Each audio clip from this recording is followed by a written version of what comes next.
대법원이 전담재판부 설치 및 심리 절차에 관한 예규를 제정하겠다고 합니다. 진작에 하시지 그랬어요.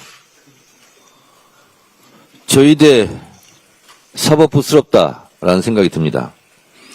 더불어민주당이 내란 외환 전담재판부 설치 특별법을 당론으로 추진하겠다고 발표하자마자 대법원이 헐레벌떡 자체 아니랍시고 내놓은 것입니다.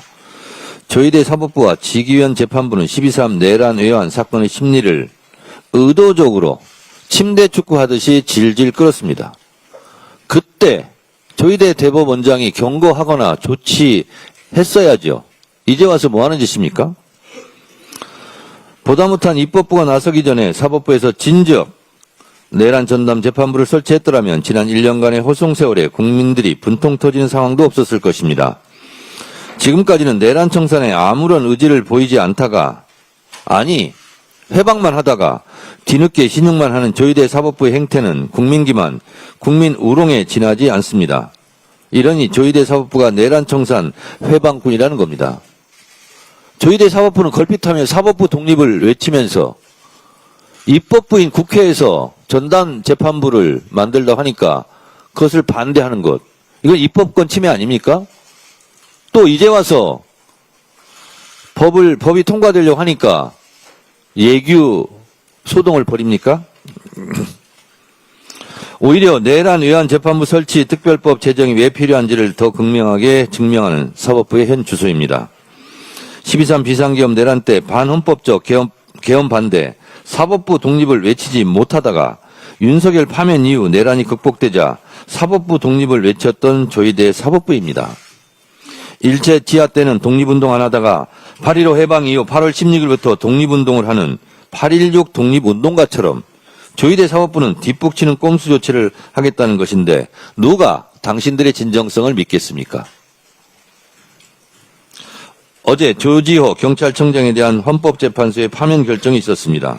12.3 윤석열의 불법계엄 당시 국회를 봉쇄하고 국회의원의 출입을 통제하는 등 내란에 적극 가담한 혐의를 물은 것입니다. 윤석열 파면 이후 이제 겨우 단 한 명이 내란 사태에 대한 법적 처분을 받았습니다. 내란 청산은 아직 시작 단계에 불과합니다. 내란 청산과 사법개혁을 향한 발걸음은 한시도 멈출 수가 없습니다. 더불어민주당이 내란 외환 전담 재판부 설치 특별법과 사법개혁안은 당초 계획대로 추진하고 차질 없이 처리 통과시킬 것입니다. 대법원 예규는 예규일 뿐입니다. 언제든지 변경 가능합니다. 예규는 바람 불면 꺼지는 촛불과도 같습니다. 조희대 대법원장이 기분 내키면 예규를 마음대로 만들듯이 변심하면 언제든지 없앨 수 있는 불안정한 것입니다. 시행령도 안정성을 위해 법으로 만듭니다. 시행령보다 한참 낮은 단계인 예규로 민주당의 내란 전담 재판부 설치법을 막겠다는 꼼수에 속을 국민은 없습니다. 예규와 법이 비슷한 취지라면 아예 안정적으로 법으로 못 박는 것이 중요합니다.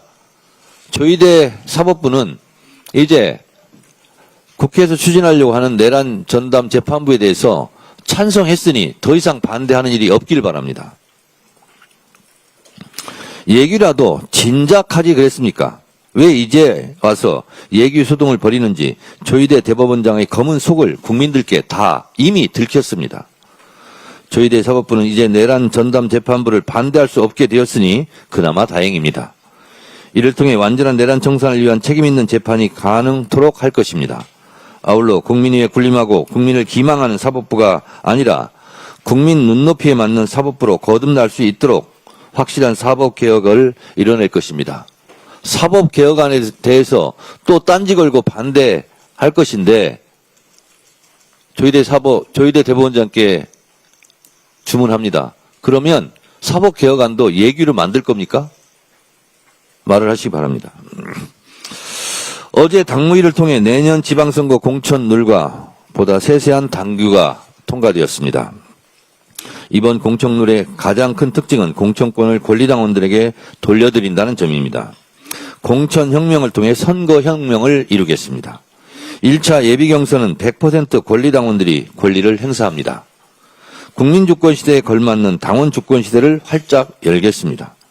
지방선거 공천룰은 이처럼 권리당원의 권리를 대폭 확대하여 당의 주인이 당원임을 천명하고 있는데 1인 1표 제도는 투표수 부족으로 무산되었습니다.